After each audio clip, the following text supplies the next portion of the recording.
Pai, nós te damos graças porque és o Deus que fala conosco por meio da tua palavra, por obra do Espírito Santo. Nós necessitamos da tua palavra, Senhor, porque é a tua palavra que nos consola, é a tua palavra que nos corrige, é a tua palavra que aponta o caminho para nós andarmos. Pedimos que o Senhor nos abençoe com a tua palavra nesta noite, concedendo-nos a graça da fidelidade na exposição correta da tua palavra e preparando os nossos corações para que possamos colocá-la em prática, em obediência ao Senhor. Oramos em nome de Jesus. Amém. Meus irmãos, o ser humano, de forma geral, tem graves problemas com a questão da perseverança. Não precisamos fazer muito esforço para percebermos a dificuldade das pessoas para perseverarem. Você já passou por aquele controle alimentar que você disse, dessa vez vai ser diferente? E dura uma semana, às vezes só 3 dias. E os exercícios físicos, principalmente no início do ano, dessa vez é para valer. E de repente cai no esquecimento. Mas, irmãos, o pior de tudo é que a falta da perseverança acontece também naqueles compromissos mais sérios da nossa vida. Pessoas que têm dificuldade de perseverar no emprego, de perseverar nos estudos, e até mesmo aqueles que têm dificuldade de perseverar no casamento. As pessoas estão tendo dificuldades de lidar com problemas, com dificuldades, de enfrentar as mudanças necessárias sem perder a constância. Mas, sem dúvidas, irmãos, o pior de tudo neste quesito perseverança é a dificuldade de muitos em perseverar na fé. Certamente os irmãos já ouviram pessoas que dizem: eu já fui crente. Outros dizem: eu frequentava muito a igreja, mas nos últimos tempos eu estou com dificuldade de frequentar, não tenho frequentado. Ou então dizem: eu lia a Bíblia, eu orava diariamente, mas ultimamente eu não tenho mais lido a Bíblia. É a dificuldade em perseverar naqueles cuidados relativos à fé cristã. E há alguns fatores que acabam contribuindo para a falta de perseverança. Fatores como a dificuldade em lidar com as pressões, com as adversidades, com as tribulações que se enfrenta. Diante das dificuldades, muitas pessoas acabam se distanciando de Deus e questionando: será que Deus não está cuidando de mim? Está me ouvindo? Ainda outros não perseveram na fé em função de uma compreensão errada a respeito da igreja. Pessoas que são batizadas são recebidas na fé, mas que acham que, pelo fato de crerem no Senhor Jesus, não podem mais passar por apuros, por tribulações, por adversidades. Então, tais pessoas acabam se escandalizando e não permanecem na fé, porque obtiveram um entendimento errado a respeito da fé. O entendimento errado a respeito da igreja, porque de repente acha que na igreja é preciso ser tudo maravilhoso, todas as pessoas maravilhosas, não pode haver problemas, dificuldades, quando na verdade, irmãos, precisamos lembrar que nós não estamos no céu ainda. Nós somos igreja militante, somos igreja que caminha, que luta, que batalha. Estaremos sim com o Senhor Jesus na glória, mas não estamos ainda. Ainda outros irmãos acabam não perseverando na fé em função da fascinação que tem pelo mundo. São pessoas que têm contato com o Evangelho, mas estas pessoas são tão fascinadas com os prazeres que o mundo lhes oferece, que de repente afastam dos caminhos da fé, abandonam o Senhor. Esse texto bíblico é maravilhoso. O Senhor Jesus é apresentado como aquele que anda por entre os 7 candeeiros de ouro.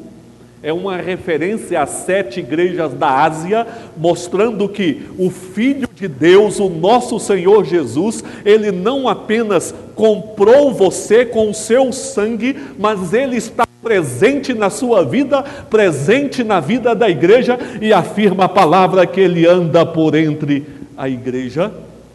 E estes versos aqui nos mostram estes cuidados que Jesus exerce para com a igreja. Essa carta foi dirigida à igreja de Esmirna.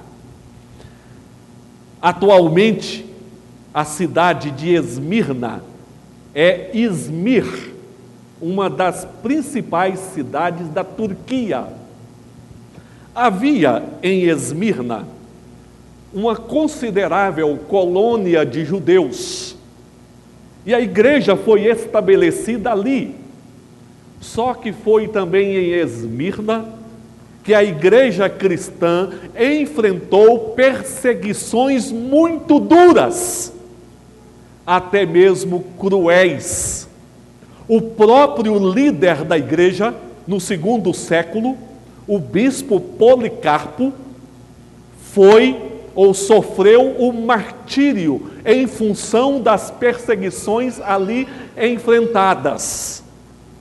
O Senhor Jesus, conhecendo todas as coisas, andando por entre a igreja e sabedor da necessidade de perseverança por parte da igreja, Ele dirigiu estas palavras, chamando a igreja a perseverar na fé.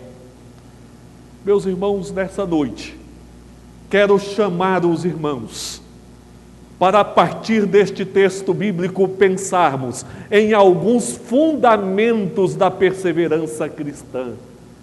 Eu preciso de perseverança na vida cristã. Você precisa de perseverança na vida cristã. Não pense que apenas os outros caem. Não pense que apenas os outros se esfriam na fé. Não pense que apenas os outros abandonam a fé. Meus amados, é verdade que aqueles que foram verdadeiramente regenerados pelo Espírito Santo, alcançados pelo poder da graça de Deus, o Senhor vai sustentá-los até o último dia. Entretanto, muitos têm dificuldade de perseverar e acabam sofrendo muito pela falta de perseverança. Vejamos aqui alguns fundamentos da perseverança cristã. O primeiro fundamento que queremos destacar é que aqueles que perseveram na fé estão firmados no Cristo vencedor. É somente firmados no Cristo vencedor que nós podemos perseverar na fé. Se não estivermos firmados no Cristo vencedor, certamente não haverá perseverança. As pessoas podem se sentir entusiasmadas com a fé, interessadas pela fé, mas se elas não estiverem bem firmadas no Cristo vencedor, mais cedo ou mais tarde, elas se desiludirão, cairão, retrocederão. Veja, irmãos, o Senhor Jesus se dirigiu à igreja de Esmirna e ele começou as suas palavras à igreja de Esmirna fazendo a apresentação. Ao anjo da igreja em Esmirna, escreve: estas coisas diz o primeiro e o último, o que esteve morto e tornou a viver. A própria apresentação do Senhor Jesus à igreja de Esmirna é uma apresentação onde ele se mostra como Senhor. Aquela igreja precisava compreender que Jesus é Senhor, porque só assim aquela igreja poderia enfrentar as prisões e adversidades que estava enfrentando, perseverando assim na fé e em pé diante de Jesus. Esta identificação, aquele que esteve morto e tornou a viver, nos revela duas coisas em especial. Nos revela o poder e a suficiência de Jesus para cuidar da igreja, para manter a igreja em pé. Porque, afinal de contas, quem nos mantém em pé é aquele que esteve morto, mas que não está morto.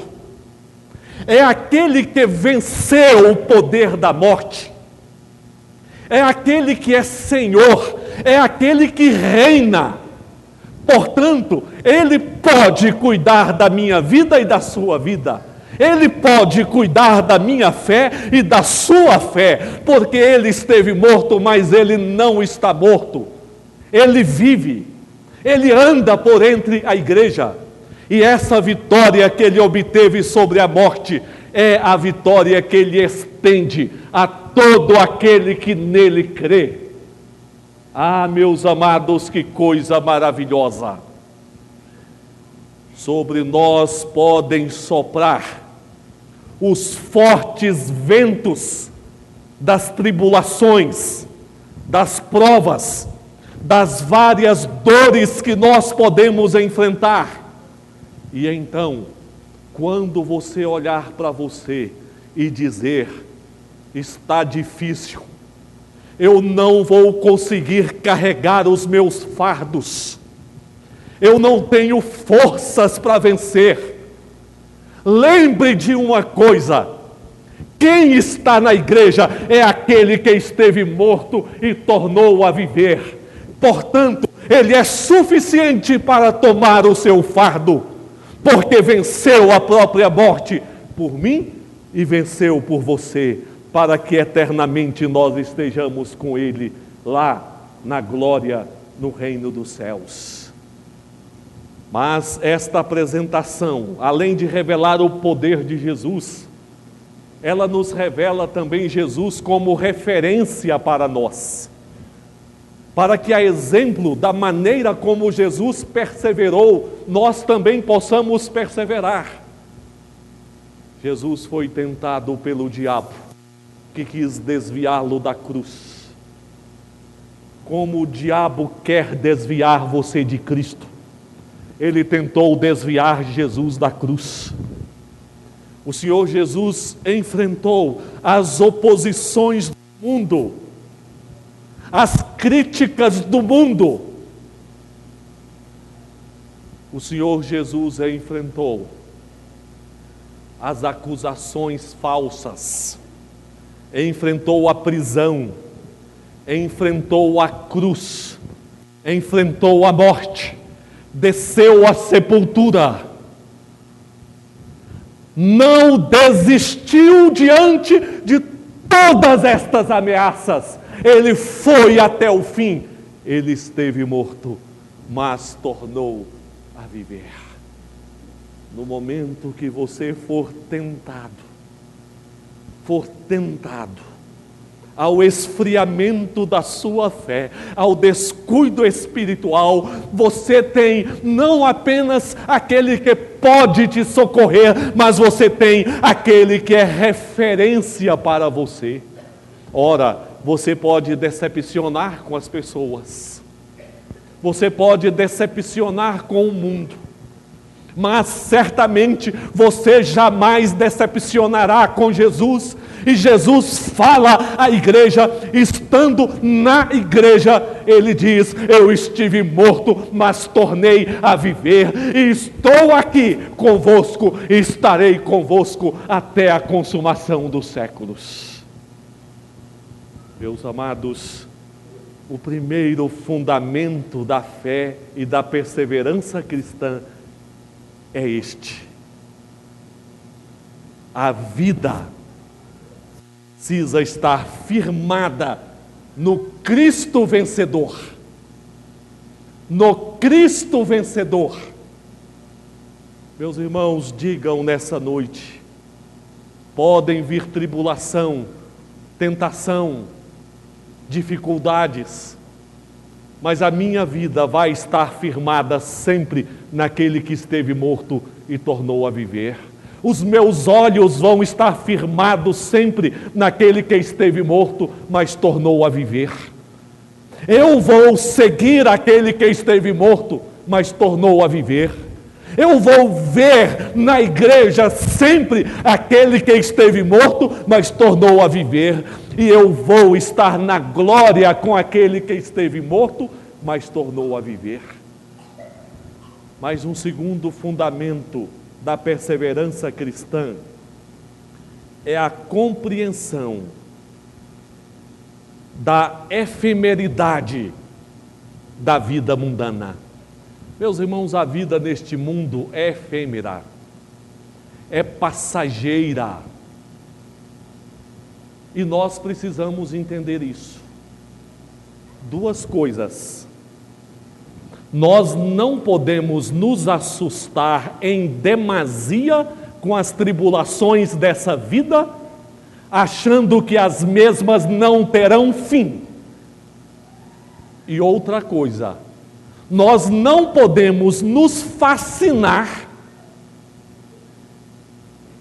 com as ofertas que o mundo nos traz e permitir que estas ofertas nos tirem do trilho da fé, do caminho da fé.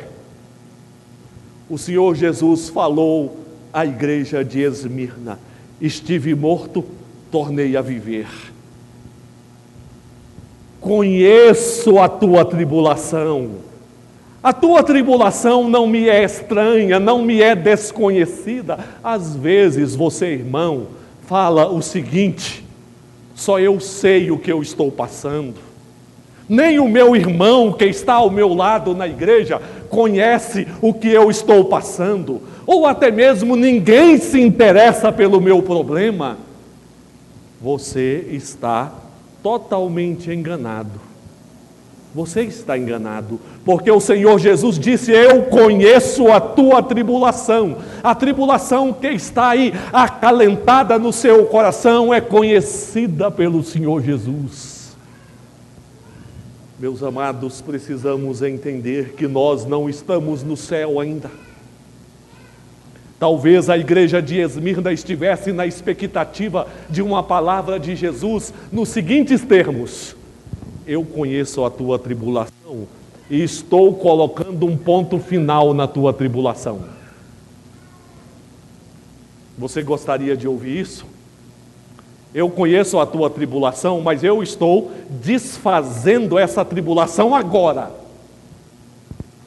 Só que o Senhor Jesus disse: eu conheço a tua tribulação. O diabo está para colocar em prisão muitos de vós. Eles não ouvem uma palavra que promete o fim da tribulação, eles ouvem uma palavra, as tribulações vão aumentar. Só que o Senhor diz: tereis tribulação de 10 dias. Nessa noite nós estaremos recebendo irmãos como membros da igreja. Veja, como havia membros da igreja de Esmirna, a igreja de Jesus é composta de membros. E quando Jesus se dirige à igreja de Esmirna, ele estava se dirigindo a uma igreja militante, a uma igreja local como a nossa.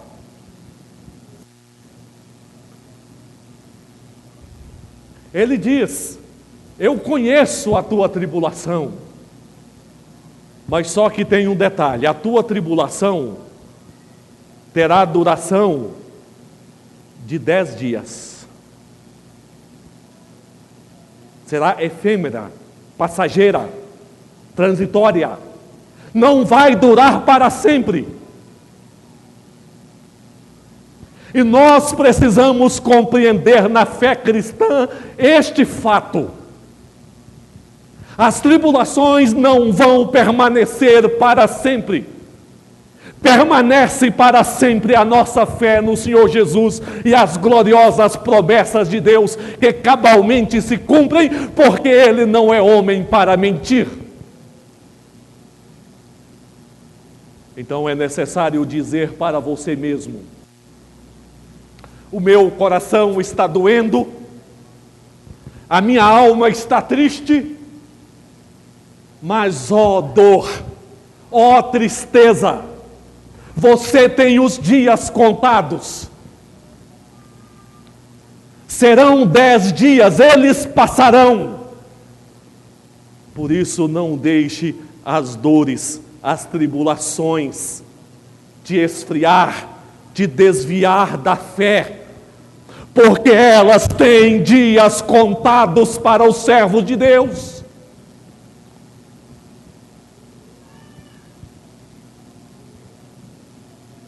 Como nós adiantamos, Policarpo foi pastor da igreja de Esmirna e sofreu martírio. O testemunho de Policarpo, enquanto foi lançado na fogueira, foi um testemunho glorioso, em que ele negou prestar adoração ao império, honrou a Cristo, antes mesmo dele ser executado, dele ser julgado. Ele orou a Deus dizendo: eu te bendigo por me teres julgado digno deste dia e desta hora, de tomar parte entre os mártires e do cálice de teu Cristo, para a ressurreição da vida eterna da alma e do corpo, na incorruptibilidade do Espírito Santo. Meus irmãos, a convicção de Policarpo é: a tribulação é dura, o meu próprio corpo será entregue, eu serei morto, mas essa tribulação tem dias contados, porque haverá a ressurreição do corpo. Em corpo e alma estarei com Jesus Cristo para todo sempre. Ah, meus queridos, não nos deixemos arrastar pelas propostas desta vida e deste mundo, que tendem a nos esfriar e a tirar a constância de fé nossa. Mas não são apenas as tribulações que tendem a esfriar as pessoas na fé, como nós adiantamos, as fascinações do mundo também tiram. Pessoas que ouvem do Evangelho, se comprometem com Jesus, estabelecem aliança com o Senhor, mas depois são as rodinhas de amigo que não servem a Deus, os princípios do mundo, os vários vícios, a distância do Evangelho, o esfriamento na fé, os jovens com os namoros com pessoas que não querem nada com Jesus. E abrindo um parênteses aqui, cuidado com aqueles que ficam crentes e fervorosos no namoro.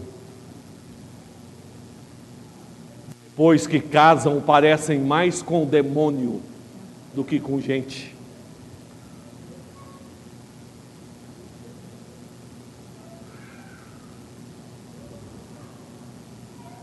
Conversei com um senhor, saúde precária,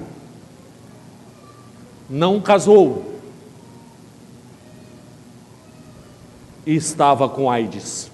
Ele me disse: ouvi o mundo, abracei os diversos prazeres, fiquei sem família, sem saúde e principalmente sem Deus. E o apóstolo João, conhecendo as realidades desta vida, se dirigiu aos seus leitores, convidando os mesmos a perseverarem na fé. E ele disse: ora, o mundo passa, bem como a sua concupiscência. Aquele, porém, que faz a vontade de Deus, permanece para sempre. 1 João 2:17. Portanto, meus queridos, não deixem as tribulações e nem as fascinações do mundo tirarem a sua perseverança na fé.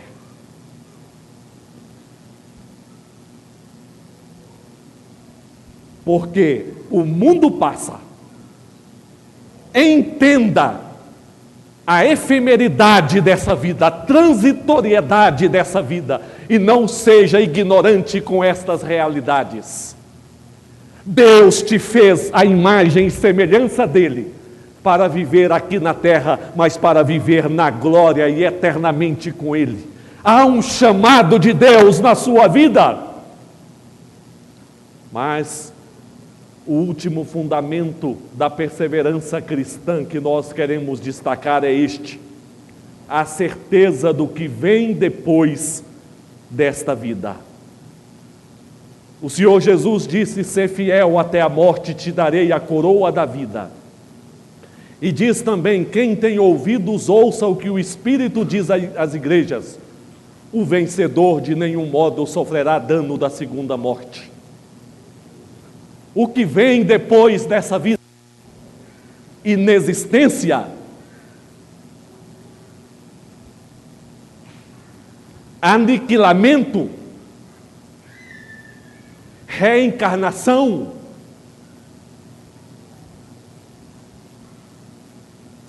é de Agostinho a expressão: se você acredita no que lhe agrada no Evangelho e rejeita o que não te agrada, não é no Evangelho de Deus que você crê em você mesmo. Portanto, nós precisamos ouvir o que Deus diz no Evangelho. E o que vem depois dessa vida, conforme nos registra o Evangelho, é a coroa da vida para todos aqueles que estão em Cristo Jesus, mas é também a segunda morte para aqueles que não estão em Jesus. Pastor, o que é coroa da vida? Coroa é uma alusão ao reino com Jesus. O apóstolo Paulo, se dirigindo a Timóteo, diz: se perseveramos, também com ele reinaremos. Se o negarmos, ele por sua vez nos negará. Haverá uma participação nossa, daqueles que creem no reino eterno com Jesus. Ser fiel até a morte, eu te darei a coroa da vida. Meus irmãos, ser fiel até a morte tem uma alusão à intensidade da sua luta, da sua renúncia, se necessário, ofertando a própria vida, mas sem negar a fé. Mas tem uma alusão também à continuidade, todos os dias da vida. Não é apenas no dia do batismo, da pública profissão de fé. Não é apenas alguns dias, mas todos os dias da nossa vida. Ser fiel até a morte. E ele diz: eu te darei a coroa da vida. Um atleta pode liderar uma competição, mas se no fim ele descuida, outro o passará e ganhará a coroa. Meus queridos, a nossa caminhada de fé é até o dia que o Senhor Jesus nos chamar à presença dEle. Mas aqui a palavra de Deus, o Senhor Jesus se dirigindo à igreja de Esmirna, ele diz: há a coroa da vida, mas há também a segunda morte. Segunda morte é uma alusão à perdição eterna. Em Apocalipse o Senhor diz, Apocalipse 21:8, quanto porém aos covardes, aos incrédulos, aos abomináveis, aos assassinos, aos impuros, aos feiticeiros, aos idólatras e a todos os mentirosos, a parte que lhes cabe será no lago que arde com fogo e enxofre, a saber, a segunda morte. Sabendo o que vem depois desta vida, a palavra e a mensagem de Deus para nós hoje, agora: persevere em sua fé. Em todas as circunstâncias, persevere na sua fé. Nós vivemos tempos de liberdade cristã. Meus queridos, eu creio que os servos de Deus que viveram nos primeiros séculos da era cristã e que tiveram braços amputados, membros do corpo amputados, seus bens saqueados, que foram martirizados, mas não negaram a fé, se eles olhassem hoje, observando pessoas que negam a fé por amor ao mundo, por descuido espiritual, por negligência, eles certamente ficariam revoltados. Eles não estão nos olhando, mas o Senhor Jesus está olhando, porque Ele está presente entre os 7 candeeiros, Ele está presente na igreja. Finalizamos esta palavra: persevere na vida profissional, persevere na vida acadêmica, persevere no casamento, persevere principalmente na fé. Persevere na fé. Observe Cristo, aquele que venceu, é o vencedor. Modelo, mas também aquele que opera a vitória para as nossas vidas. Observe a transitoriedade, a efemeridade da vida. E se apegue àquilo que permanecerá para sempre. Observe o que vem depois dessa vida. Persevere todos os dias. Não, eu não quero negar a minha fé. Eu não quero ser frio na minha fé. O Senhor Deus afirma: quando fizeres o teu voto, cumpre. Porque Deus não agrada de tolos que votam e não cumprem. Nós fazemos voto quando afirmamos crer em Cristo e com Ele assumimos o compromisso. Deus não se agrada de tolos. E tolos são aqueles que se comprometem com Cristo e depois retrocedem. E o apóstolo Pedro diz: é a porca lavada que voltou ao lamaçal. É o cão que voltou ao seu próprio vômito. Que Deus tenha misericórdia e guarde as nossas vidas. Amém.